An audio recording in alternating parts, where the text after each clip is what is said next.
Um, Without actual further ado, today we are here to talk to the developers of Arcade Spirits. They've got a new game coming out next year, I believe. Arcade Spirits: The New Challengers. So let me bring on our guests for today. We have Anna Schumann and Stefan Gagne from Fiction Factory Games. Let me bring them on right now. And there we go. We are still waiting on Aenne to come. She's on our way. She's on her way here. But we have Stefan ready to go. Let me unmute you Hello. as well. Hi, welcome. How are you doing? Doing all right. Thank you so much for being here, and thank you a ton for the codes as well. Don't forget to enter the giveaway. You have some time, 36 minutes. Yeah, I recognize a lot of people in chat from the Arcade Spirits community. Oh, that's amazing. We literally love more than anything community showing up for community here. That is 100% what Qweerty is all about. Um, just thank you everybody from the Arcade Spirits community um, for showing up. Let me give you some time to introduce yourself before we talk about the game, if you'd like, Stefan.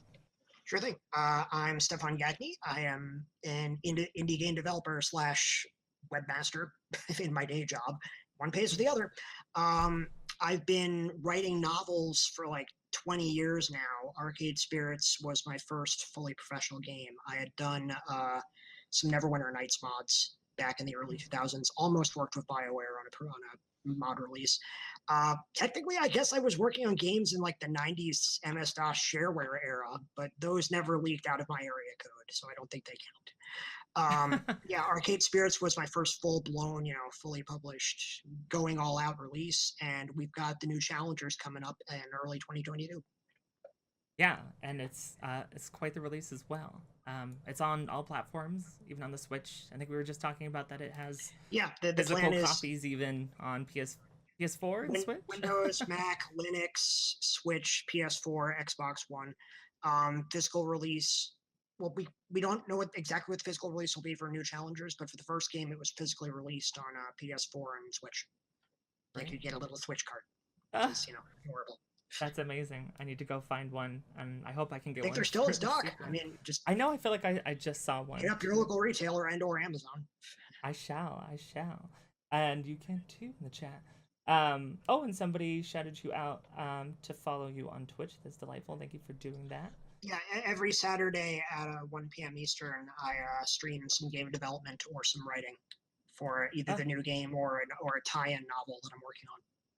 that is amazing. I Um, try to keep it spoiler free, but oh, some spoilers will leak. sure, bound to happen. I was worried about spoiling. I was like, am I spoiling Arcade Spirits 1 by talking about punching Oh an no, old no, man no. in the face? But it's been out. It's been out for a couple years. You've had Yeah, time. it's been out for a while. Just in fact, I think punching a billionaire should probably be a bullet point in the box at this point. In It our game, really you can punch should. a billionaire, money down. Yeah, It was really satisfying. It was less satisfying once I found out there was more. I was like, oh, this is it. This is them. This is like the oh no, epilogue, right? no, No, that was that's like not the end. the middle of the game, and so I punched him. I'm like, well, there can't be ramifications to this, right? And like, well, he shut down the funplex. Fake out ending. Gotta love those. I had to go back and I was wondering, like, did I mess this all up? I even got a game over screen, but I think that was supposed to That happen. was a fake But out. Yeah, it's a fake okay, out. okay. I was very concerned. I was like, I shouldn't have punched the billionaire in the face. We've had a few people like, oh my god, and they just immediately mash like the quick load button. I'm like, no, keep going. It's drat. I Because did go. I'm sitting in almost every Arcade Spirit stream I can find time to watch. Because Oh, it's A, it's nice. fun. B, it Mm-hmm. supports our community, and C, it's actually really good research. Honestly. Oh my gosh, yeah, I bet that's free research right there, with entertainment involved. Yep. Um, and I assume it's super different every time. I mean, there's so many branches of dialogue. I was just thinking, There's like, I. only so many. I mean, I want to brag about going infinite, but yeah, there's a lot of different experiences. Sure. I mean, it seemed like it. I mean, that like when I was in the end, and I only had the dialogues for like the personality trait that I'd had the most of, and I was like, how many Yeah. more are there for all the other personality traits? And yeah, Hey, it's amazing. we've got Hey, Anna. thank you for joining us, Hmm. and thank you also for the codes. We have that giveaway going right now. We appreciate that a ton. Um, how are you doing, by the way? Oh my gosh. Tired. I was just got off work and sorry I'm a little bit late, No, you're but I fine. was helping an adorable cat Oh get my some God. blood work taken care of. Oh, So that's what happens when you work at an animal hospital. You're like, I have to be off at 6 today. but a Never cat happened. needs blood work, But yeah, a especially if cat the needs cat's blood work. adorable. Yep. Yeah, of course. So I was happy to do those treatments. Yeah, sure, not a problem at Mhm. all. And as long as you're on the subject, I will let you also introduce yourself real fast if you don't Oh mind. yeah. My name is Peachy Enna or Sharky Enna. If you follow me on Twitch, my pronouns are she, they. I am a writer, a narrative designer, one half of the team that made Arcade Spirits. Um, and I'm also a streamer, a cosplayer. And when I'm not doing any of that, I also am a licensed veterinary technician. Here's my cat Hippo, and I manage two veterinary hospitals. Wow, so you're not busy at all. No, Oh, not the slightest. No. Not the no, I slightest. don't. I don't know what sleep is. I can only imagine. That is amazing. And we appreciate you finding the time to be here. You're welcome. I don't know how you work on the game and do all of that. But we are in deepest admiration. Um, we were just kind of starting to touch on to the original Arcade Spirits, but I wanted to give you both a chance also to talk about um the new game, Arcade Spirits, the new challengers. What can you tell us about that game? What can we expect? Mm-hmm. Well, Arcade Spirits: The New Challengers. It's what we're calling kind of a standalone sequel Mm. because it continues the world of 20XDX, the alternate timeline where arcades never went away. You see, you're playing as a new character and you've got new love interests, but you can carry your decisions over from the first game optionally. You can import them, and that'll alter the story a little bit. You'll get a more customized experience that reflects what you did in the first game.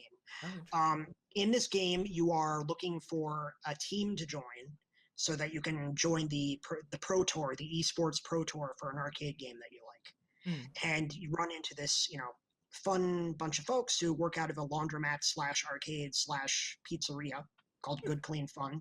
Mm-hmm. And you join their team. They make you their manager, and it's up to you to lead them to victory. That's amazing. I think the first most pressing question that we're all wondering about is how many pizza bagels and pizza facts can we expect in this sequel? I actually dialed back the pizza facts because that Okay, joke is, primarily the first game, but there are sure. certainly pizza bagel references. I mean, it's the meme within our community. We had to have pizza bagel references. In fact, I'm going Mm-hmm. to throw some pizza bagels into the Amazing. chat right now. Yes, please do. Oh, There you go. perfect. There Enjoy. they are. Yes. I know at first, like pizza bagels, like that's a lot of pizza bagels. And then when my character didn't want pizza bagels anymore in the first game, I was almost disappointed. I was like, no, no, no, no. You love pizza bagels. What are you talking We've about? we've all been there, Oh, jeez. especially when I got to college and I had pizza bagels and bagel bites. Like, because as a kid, we weren't allowed that sort of junky food, and so Mm. I went off the rails and I ate nothing but bagel bites for like Oh, months, and jeez. now I can't touch them anymore. But it's fine. We've all been there. We've all had our bagel bites purge. We, Like, yeah. stage whisper, the pizza bagels represent inequality under capitalism. But they're memes, so, we're just basically rolling with it. What you said, I'm gonna think about that late at night and wonder. I think I'm starting to piece that together, but I that is wild. Um, uh, well, besides more pizza, I was curious what new features that you're gonna have that we can expect in the new challengers. I know one of the big things is an enhanced character creator, and so maybe you Mhm. can talk about that and any other new features that are coming up that Okay, you are able to talk about already. certainly. We've massively revamped the character creator. We had a character creator in the first game. It was a little straightforward. Just, you can recolor a few bits, you pick your pronoun, you pick your name, you change one of 3 hairstyles, and that was it. That way you could appear in all these custom moments in the game, like riding in a van or sitting on the beach or the big finale. But folks were like, this is great, but we'd love to have more customization. So we were trying to think of a way we could do that, given that in visual novels, you rarely see your character. You're like seeing through their eyes. It's first-person perspective. So why would you do a massively customizable character you never actually get to see? So we switched things around. So now the game is basically played third person. You see yourself on screen alongside whoever you're talking to at all times. So your character's always there, and they're massively customizable. They have the same amount of expressions and poses as any other character in the game, and you're really a character in that world. I'm ready for that. I love the the character designing aspect of games. I can spend hours there. And I don't think I mentioned it, but I will be playing the demo in a little bit on this stream, and I anticipate spending most of my time in the character customization. What was important for you to add to the character customization? Like what new features did you want to see in there? Like what specific customizations, and what drove those choices to include that? And now you want to take this, sir? Yeah, so basically we wanted to be more inclusive. Like obviously with the first character creator, we only had 3 hairstyles. So for us, like natural hairstyles was really important. A hijab was very important to us, just so we can get a whole plethora of different types of hairstyles and different types of things that people want to see in themselves. So that was like a huge thing. And then like having fun with it too. So like hats and glasses, like that's just super fun. Maybe even beards in the future. Like the rest is just sort of stuff that we want to see in our character creator that we can add to it. That's amazing. I think that's gonna mean a lot to a lot of people. So I don't know if you always see that in character customizations, for sure. And the one thing that I also forgot to mention, sorry, is body types. Like when we were doing just the one, we could only have one body type, which, isn't really reflective of who we are as a species. We come in all different shapes and sizes. So we wanted to really have that an aspect too, because a lot of character creators, I feel, don't really give you that a lot of chances to do body type. And body type is completely separated from whatever pronouns you use. Like nothing is locked in. So you can really make whoever you want to make. Right. Amazing.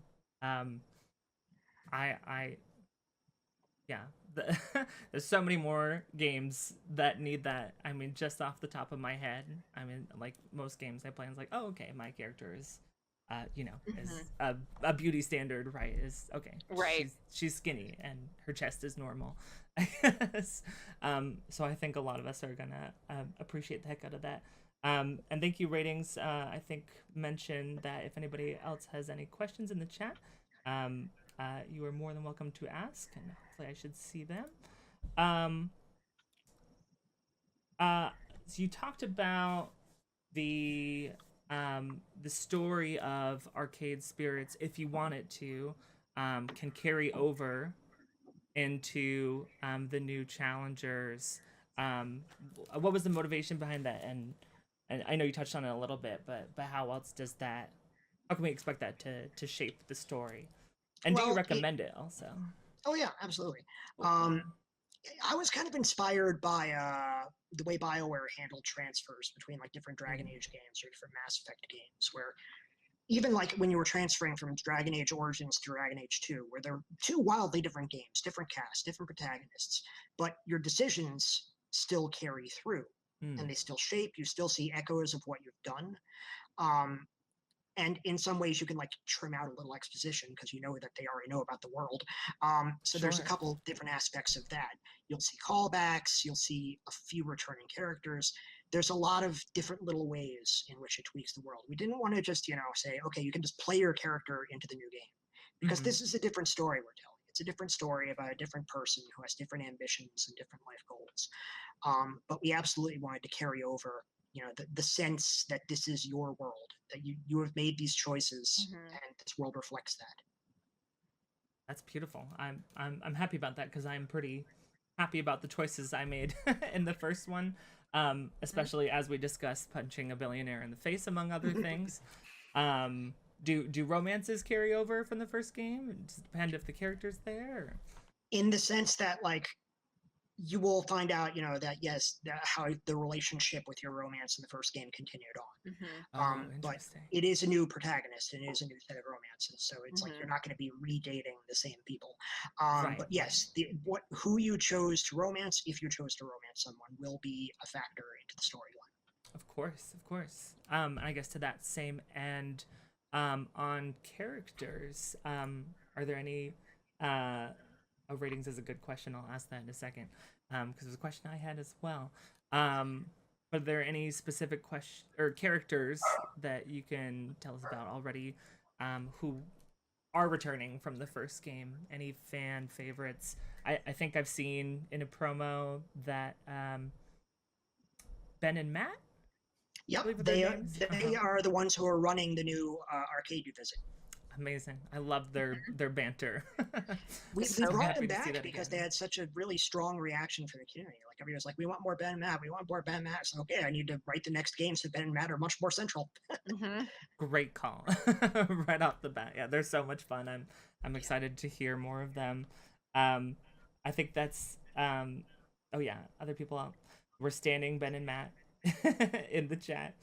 Um and yeah, Ratings had a great question on if you can date Mhm. more than one person in the game. If there's different types of relationships in Yes, the game. Mhm. Mhm. there is a polyamory story path. You can't do any two Amazing. arbitrary characters. That would be a nightmare to write. But there are two characters that you can enter into a polyamorous relationship with. And we did the legwork on that. We consulted and we made sure that it Oh, was reflective of reality. This is not like a harem route that you might get yeah. in some other visual novel. This is like a realistic adult relationship. And it's optional. I mean, you could date the people individually because, like, all relationships in the game are kind of quantum until they collapse because the way we write them. But yes, there is a poly route. uh, as a consultant in this industry, I appreciate that Mhm. that you took the time to consult on that also. And what does that mean to you both? To be able, I mean, because I think one of the big things that drives us to this game, or to the previous game, and will probably drive us to the next, is the fact that you can date it anyone, and like it's very like prevalent that it's not like a like I was like, oh okay, if I'm having a romance with Naomi, like is it gonna like and it was gonna be weird. Is she gonna be like, oh no, I'm straight? Like that doesn't come out to play. Like it's very like normalized, and it's really refreshing to see. And like, what does Mhm. that mean? The two of you to be able to like to create a game where you can have just like normal, non big deal queer relationships in the game. Yeah, I mean, it means a lot, especially because like both of us have played, old BioWare games where you're basically locked into one of three relationships and you don't have the freedom to date who you want to date. So for Mm-mm. us to be able to do that in our own games really means a lot. And I know there's a lot of discourse in terms of like player sexual versus character sexuality and how that goes, but for us both, we totally agree with having that player sexuality because it's more important to feel like you're loved regardless of who you are, and I think that's a huge thing. Like, I don't like going into a game and being like, oh, I can't date soulless if I'm not an elf, like that's just unfair. Like, I want to be able to experience the romance regardless of who I'm playing as. I want to be able to express myself and who I want to romance regardless of what that means. Yeah, Mm-hmm. this all ties into our overall philosophy that this is a game for everyone. Everyone is welcome. Who you love, who you are, what your pronouns are, even if you want to love it all. Like, there is an ace, aro slash just friendship path through the game. Hmm. We wanted to make a game that could be for everyone. The straights are welcome. The queer community is welcome. Everyone is welcome, and everyone can find something in there. And it's so easy to do. You just don't program in restrictions saying, no, you cannot go down this story path. This variable is this. It's almost like the lazy route to just say, okay, date anyone. We don't care. Go for it. And I like being lazy, so that works. Sometimes lazy is the Hmm. best option. And I'm just horny, so I want to date everybody. So And I'm the opposite because I am actually like gray ace in real life. So I'm like, yeah, all right, throw me the friendship path. Let's roll with that. That's fine. That's a perfect testament, I think, to why there's so many different types of relationships that you can explore. If the two of you who develop the game are on these two sides of the spectrum, but we have like the same clear goal, and that's why Yeah. that works out great. Yeah, and I that's I mean, it has to be. I mean, such a core reason why so many people connect with it. I also lazy and horny perfection. Yes, Joe Klingerman.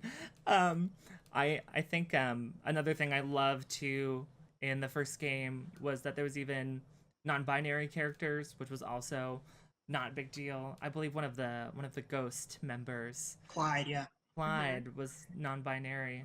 And maybe Ashley was at the end of the game. Did I imagine that? yeah, that's Ashley's story arc. So I thought so. I was like, I didn't quick save there. I need to go back. And we're carrying that forward into the next game, absolutely. Perfect. In terms of non-binary representation. Beautiful. You already Main answered cast my question. and supporting cast. Yeah, I'm glad that you said it was easy to do, because that's a thing that I've always wondered from developers, like in other games. We've talked about it, Qweerty, that are like it's tied to your voice, and they use the pronouns, and like you don't have they them, and it's like it feels like it should just be easier just to use like they them. Like, why is that not just the default? And I feel like for a mostly text-driven game like ours, it's really simple. It's just you swap out a string. So we worked with a member of our community, like, how many different pronouns can we jam in this thing? Can you like give us like a conjugation chart? And they did that. And as a result, we've got like 15 different pronouns in the game, and it didn't cost a dime. It was not that hard to do. That's amazing. That's all I've ever wanted to hear from game developers, is that it was not that hard to do. No. And the payoff is like, it's like low risk but a high reward, right? It takes like an hour of coding time, and just to have people so appreciative of like, these are my pronouns that I get to see and use in my game, like that's phenomenal, to have that experience. Beyond phenomenal. And I think so much. I mean, I can speak for the trans community. Like, we want to see ourselves in games, but I think for most the history of games, it's sort of just been, like filling in between the blanks, for yourself. Like I was on like RuneScape when I was a teenager, and like, I can make my character into a girl or something like that, But to have it like validated and supported is amazing. One feature that we haven't talked very much about, but is going to be in the game, is that between chapters, you can completely reconfigure your character. So if you want to swap pronouns, if you want to change names, if you want to change your hat, I mean, for any reason whatsoever, you can just totally rework yourself in between chapters. That is so cool. And the world just carries on. That's perfect. That is such a good idea. I'm looking forward to that. Yeah. And again, it's easy to do. I just throw in a call charge in between every chapter. It's like, you want to change your character? Yes, call charge in. Done. Yeah, again, I think that's going to mean so much to people. Yeah, I'm already excited about the prospect of that. What other non-pizza questions do I have for you? Are there any new arcade cabinets that you can talk about in the new game? I fell in love with Phrase Invaders because I love typing, and I grew up on typing games. There's one big one, which is Fist of Discomfort 2, which is the sequel to the game that Queen Bee was playing. Okay. And this one's notable because not only is it like the game that you and all of your friends are kind of focused on, but it's playable. Oh, There's really? a strategy mini game. It's simple. It's rock, paper, scissors. Anybody can play. But That's there so is a amazing. strategy. That's not true. We played and failed, okay? That is true. You did fail that game on stream, which is amazing because I tilted it so far in favor of the player for the demo. I was like, they want a power fantasy. Let me just make it the easiest fight I possibly can for the demo. And Aenne failed it on stream. It was my shining moment. Yep. But the nice thing is that the game does not stop if you fail the minigame. Great. It changes. It's not even, you have to keep replaying until you get it. No. The story just changes. If any of you are old like I am and remember the 90s, Wing Commander did the same thing, where like if you fail missions there, the game isn't over. It just sends you down a different story path. Mhm. So we do something Fascinating. very similar. Man, how Yeah. fun. I am looking forward to that. I guess a question, I feel like this is an obvious question, but I wanted to ask it anyway, was with regards to Fist of Discomfort. Okay, so the game is an esports arcade Yeah. game, and Queen Bee is bee themed. That makes me think of, I think it's Killer Queen? Killer Yeah. Queen, that is Yeah? one of the Okay. inspirations behind it. I was Mhm. hoping that was one of the inspirations. I feel like I knew the Absolutely. answer, but I wanted to to ask Mhm. anyway, because it's I finally got to play that game maybe It's just so a good. month ago in the pandemic, and I love that the characters talked about it too. That, I mean, just the feeling of being in the arcade. Like, I think they even say like, oh, you can play Fist of Discomfort at home on console, but there's like, it's not the same as being there in the arcade Mhm. and being a part of the crowd and everything like that. Um, yeah, that game's so cool. Yeah, I'm glad. Yeah, the Killer Queen community is amazing. I was a part of Mm, it for a long while too, which is why Queen Bee is, you know, homage to Killer Queen. So, yeah. I was also seeing people standing Queen Bee in the chat. Somebody Mhm. said their She wife. has fans. My God, she's amazing. The beehive is strong. That is amazing, as it should be too. Um, let me say, oh, okay, I thought I saw something, but I did not see that. I guess I can ask about process for a little bit. I was curious where you start with a visual novel. Like, do you start with like, an outline? Like, do you start with these specific characters and give them a story? Like, I know there's a little bit of precedent from the first game, but it's also its own thing. So if you could talk about just process a little bit, I'm sure everybody wants to know about that. Sure, yeah. Um, there's really two different elements, which is the characters and the story. Mm-hmm. Typically, what we would do is we would like decide, well, what's the overall theme? What's the message of the game? What are we trying to get across? And then I'll do a vague top level outline of what the story is. Like, okay, these are the specific beats we need to hit in order to tell that story. And then you go down deeper. You're like, okay, so what happens in each chapter? And then you go down deeper and you're like, okay, what scenes do we need in each chapter to accomplish the individual goals of that chapter? Mm. And on top of that, you've got the characters. And you're like, we want to cover, for instance, in the first game, in the original Arcade Spirits, our goal with the characters was let's cover as many different aspects of arcade culture as we can. Mm. So each character is going to be like a stand-in for a different aspect of what arcade culture is. Mm. So you have the technician who's focused primarily in the hardware. You have the business guy who's trying to focus on making sure the arcade stays afloat. You've got the cosplayer who has a focus on community building and on customer relations. And then the three different gamers: esports, score chasing, dance community. Right. And it's like we want to cover as much of a range as possible. Mm. And I take it that will carry over into the new challengers quite a while. Each of the characters in the new challengers, they have their own specific type of game genre that they like, in addition to Fist of Discomfort too. Yeah, it was really fun. Ambitions. Yeah, it was really fun to be like, okay, well, what aspects of arcade culture did we talk about in the first one? All right, what didn't we talk about? Let's add that into the second one and just play around with that. Like we mentioned the driving community because, racing games have a huge community around them. If you play like Initial D or even Mario Kart, like those communities are so intense, So yeah, that was another one, and just different aspects that we got to explore, which is really, really fun. Yeah, we've got driving games, somebody who's into shooting games, somebody's into prize games, the cranes. Crane games, yeah. That was the only guess I had. If somebody, I was like, crane bullet game hell shoot 'em ups. Developing games. We have an indie RPG developer on the team. And into the aspect of the culture, we have a shoutcaster on the team. Oh man, yeah, perfect. Dang. I only thought of one of those things, and I'm bummed about it. That's perfect.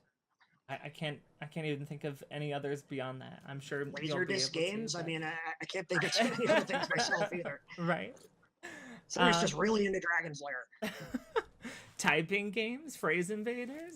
Sure. I know one of the things that hit me right in the nostalgia as soon as I got into the Funplex for the first time was the Time Crisis-esque game right there. Time shooters, yeah. All Yeah. the little slightly off titles. We Mhm, love doing mhm. those. And Jesse Lamb, our background artist on the new Challengers, did a whole bunch of amazing slightly off titles. Oh. Like companies like Cam Cop and ZNK and Perfect, Nakno, perfect. like all sorts of stuff like that. Mm. That I think that was one of the things I was wondering about specifically is if you had like if you were able to like license like some specific cabinet in the game. I know not that would ever happen. No, we can refer to them. Yeah, we use the TMs. It's referential fair use, but we can only do it in the text. We can't reproduce artworort. Right. That would be so expensive. I wish we could. I bet. I think it Mr. even Pac-Man, says so. if you're listening out there, talk to us. Have your people call my people. Come on, Mr. Pac-Man. It's just Mr. Pac-Man who owns the whole empire. Literally. Just put us in the door. Please, my father is Mr. Pac-Man. You may call me Pac. Oh man. Someone's talking about why Domino is hot. I saw that in the chat. Molly can't draw characters that aren't hot. That's really what it comes down to. Every character, even like some of the one-scene randos, is just so hot because she's so amazing at drawing that stuff. Yeah, they sure are. I was like playing through the first, and I'm like, I feel like I should be dating everybody. They're all so beautiful. I'm sure I'm gonna feel like that in the next one. It's just so amazing. Like, not saying like that Arcade Spirits 1 art is any worse, but just like seeing like the growth from like Arcade Spirits Art 1 to the second one is just phenomenal as well. Like I mean, even the writing too, like myself, I've grown as a writer since the first one, and we've all done this a second time. So just to see like everyone's glow up from the first one is so exciting. And like, I'm very, everyone's hot. Yeah, and the writing very attractive. Yeah, I mentioned that I like to hang out in Twitch streams of the game because it's like it's fun, it builds community, and it's good research. The good research part is where the writing comes in. Like I was able to study the trends, like what decisions are people typically making and why are they making them? And I was able to use that to come back and say, okay, how can we rebalance decisions in this game so that you feel like you have more freedom. There aren't any obvious correct answers that you have to pick or else you'll lose. It's like our game is designed such that you can't really lose for picking wrong. A lot of visual novels do that, and that is not what we're all about.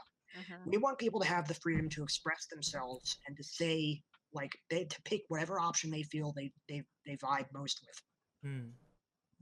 That's amazing. I was worried about failing for sure, and I think I figured out a little way through. And then it's like, oh no, like I'm here to my own end, like I'm shaping my own. We drop some stress on you. We like say, oh, I have to get to this before time runs out, and it's like it's artificial drama.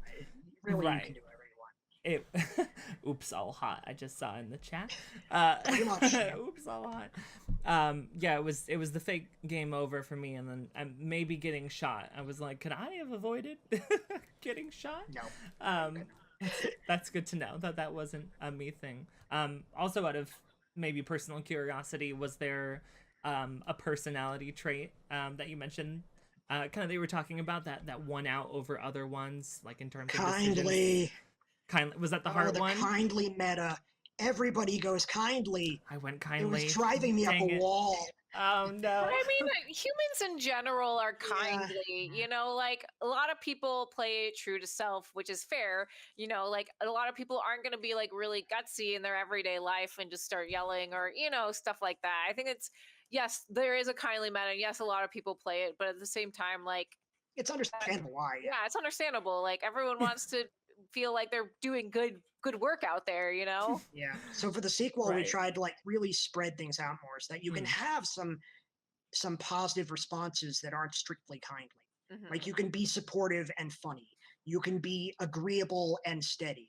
You can, since it's a game all about competition, you can absolutely be supportive and gutsy. Like there's so many big, like, you know, clenched fist dramatic anime moments you can get through the gutsy path. So it's like, it's not that we want to eliminate kindly, it's that we want to balance and make sure that everybody feels like they can pick anything and don't have to automatically drift to the green heart or else they'll lose.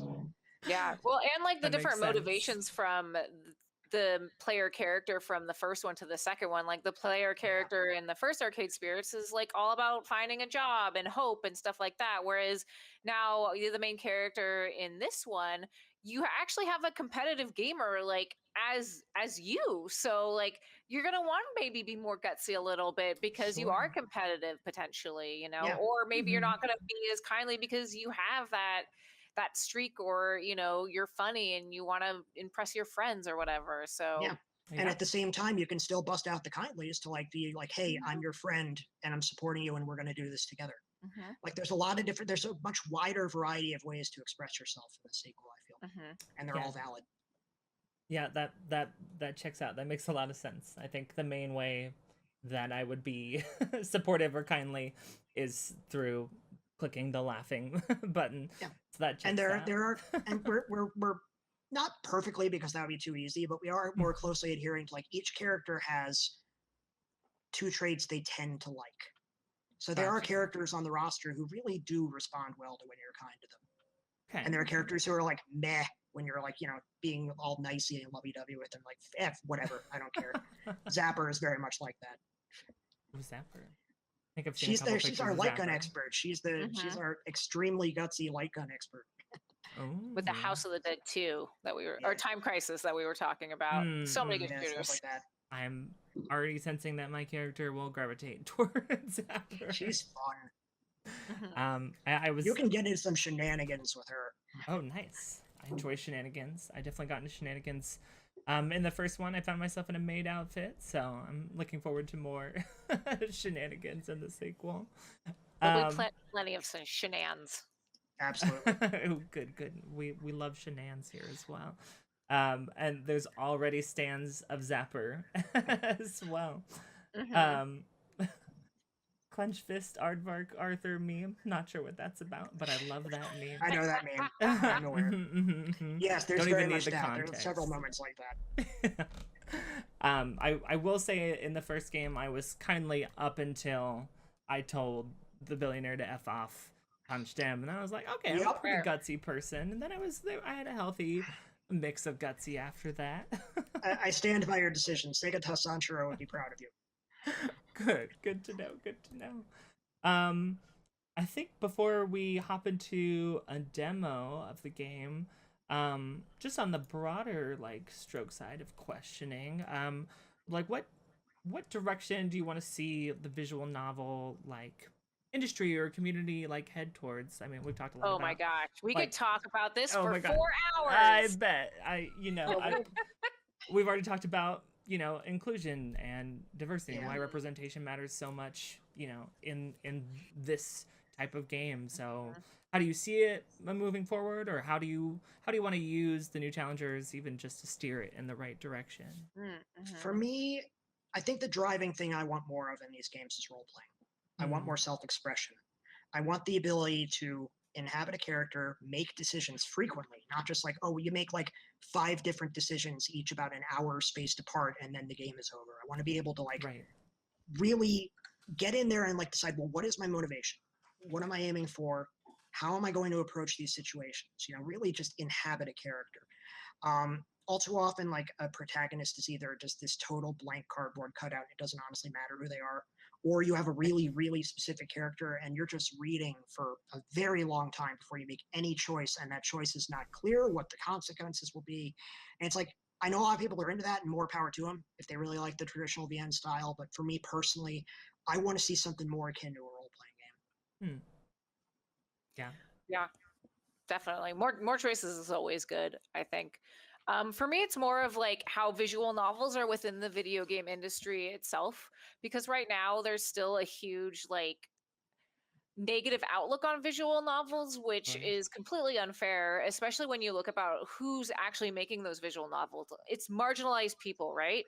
And the fact that we still have this huge industry and they haven't picked up visual novels as a legitimate like game form is just, it's ludicrous, you know. And the fact that there needs to be more people focusing on visual novels and telling narrative stories, and more credit is given to these games, because that's how a lot of people start games. That's how a lot of marginalized devs are out there making games. And the fact that we aren't giving more energy and entertainment to these things means that we're leaving a whole genre, a whole people, like so many people that could be telling such great stories that we are just simply Yeah. ignoring, and that's completely unfair. I mean, the industry itself right now is so unfair to marginalized people, and if we can get visual novels up there and getting more credit, I think that can lead to a huge and a bigger change to what we're seeing in the industry. Yeah, and it's not like the visual novel art form is like it's being picked over for gameplay elements. Like Mhm. The Walking Dead is a visual novel. I don't care that it doesn't have a text box. It is a visual novel. You are making choices. You are looking at a story. You are making decisions. It is Right. a visual novel. Visual novel mechanics appear all over the place. They're in like Ace Attorney. They're in Phoenix Wright. They're in the Professor Layton. They Oh, exist in and out and around all sorts of other games and without being acknowledged. yeah. I'm so glad you mentioned Professor Layton, man. I love that game. So good. Do someone's math homework just across a bridge. Well, I think that's a huge testament to. I mean, the fact that your visual novel is on so many. I mean, it's everywhere, right? It's on consoles. If there's a physical version Mhm.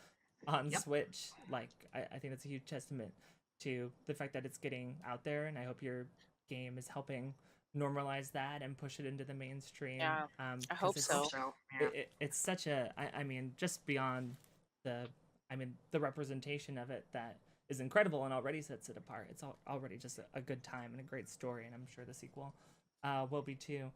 Um, already talking about are both full on classified as visual novels. Professor Yeah, Layton, Ace absolutely. Attorney. Mhm. Yeah. But they're not advertised as visual novels. No, See, they're when you not. call yourself a visual novel, then that like it slaps a tag on you, and people go, "Oh, you mean it's like one of those dating sims for losers?" It's like, no, that's not.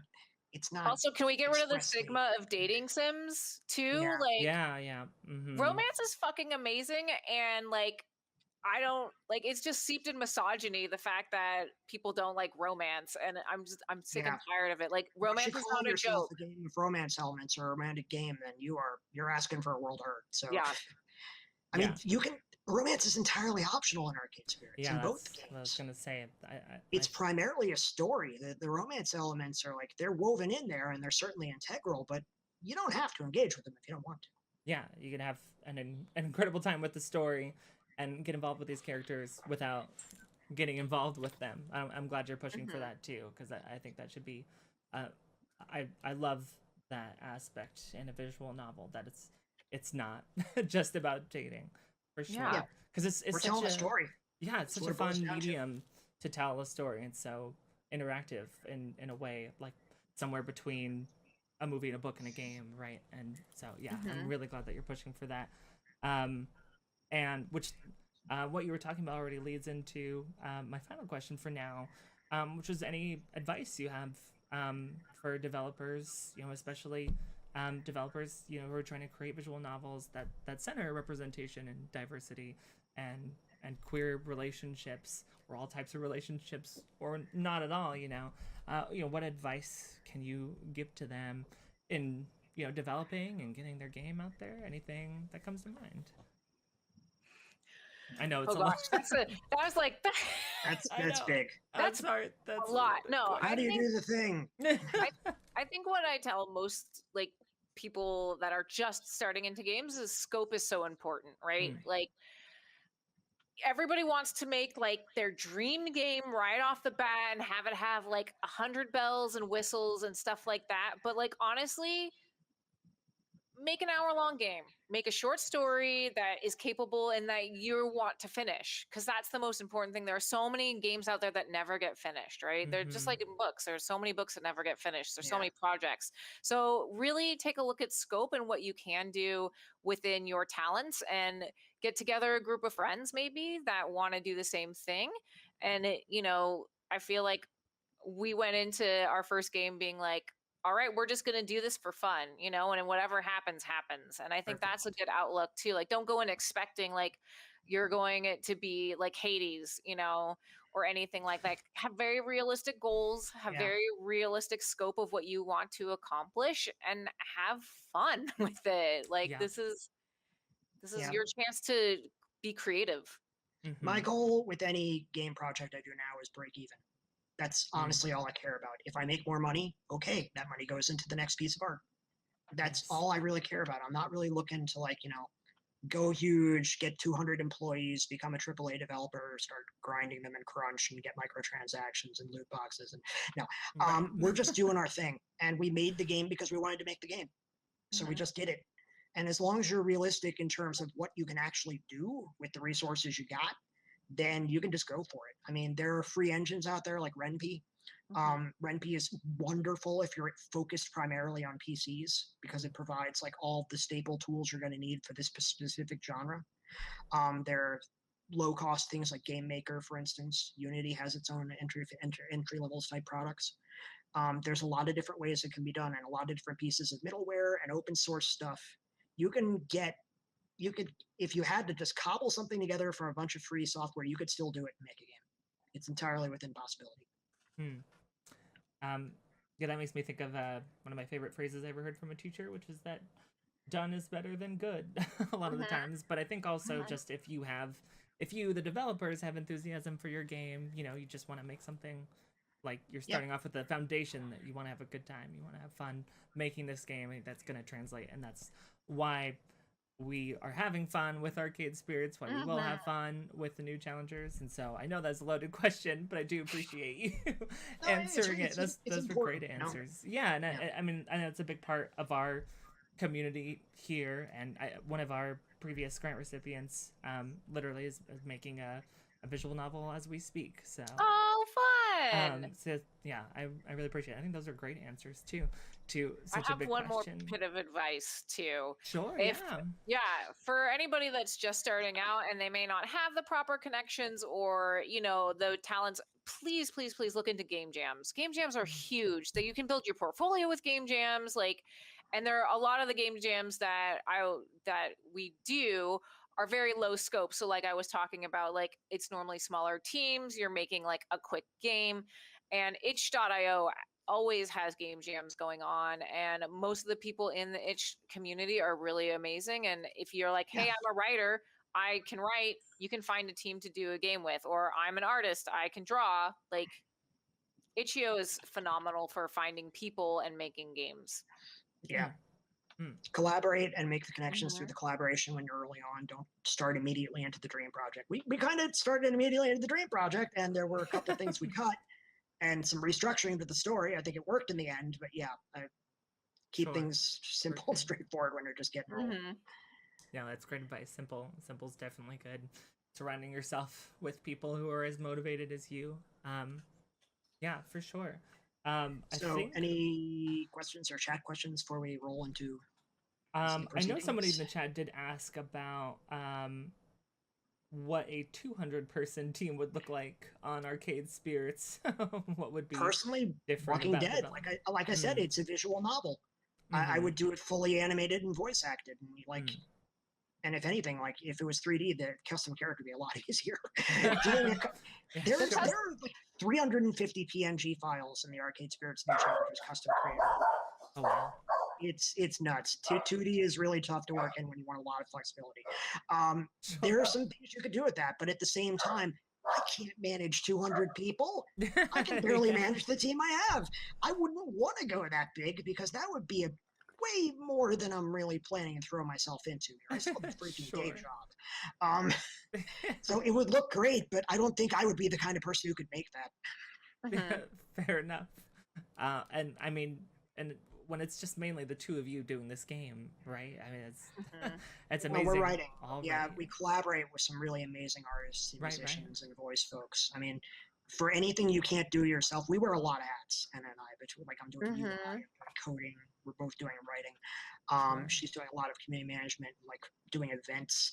But at the same time, you have to know what you can't do, and you have to go to the people who are really good at doing it. So we go to some amazing artists and amazing creative folks, and we collaborate. Also, 100% great advice. To answer the chat question, there isn't a dog in TNC, but there is a cat, and you may pet the cat if the cat consents to be petted. Who's the cat? The cat moment is great. The cat is Jinx's personal house cat named Minx. Oh, okay. Oh, I see. Minx I is a see. classy lady. Oh. Mhm. And there's Betty's? There's a Betty? Oh, in the chat? Betty's my dog. She was Oh, barking. okay. Oh, okay. Yeah. That Got was things Betty. to say, okay? She's loud. Betty has a lot of opinions about the visual novel She industry. does. Well, I think there we will transition over, and we'll play the demo, and you will still both be here to talk about whatever comes to Alright. mind when we do Can that. we take a short break before we do the demo? Yeah, we'll definitely take Okay, a cool. quick break, so everybody hang out. I think the giveaway is still going, maybe? Or did it conclude? Yeah, if anybody in chat doesn't already have Arcade Spirits, you have a very good chance of winning this if you hit ! enter, because we have Oh, feel like- most of our community in here, and they already own it on like multiple platforms. So you're in like Flynn if you can get you in. could get Oh, it's another ended. version. I take it back. I take it back. It's too late. You've lost your chance. There was a winner, and You it was failed. Sweetie Pie Gaming. But Okay, we're gonna great. start another giveaway. We'll start another giveaway when I start the demo. There we So go. perfect. Okay, So we'll take a You break, still have your chance. You start still the have your demo, chance. and you have a chance for another copy, a brand new one, get into the world of it. So we will see you all in just a second then. Mhm. Okay.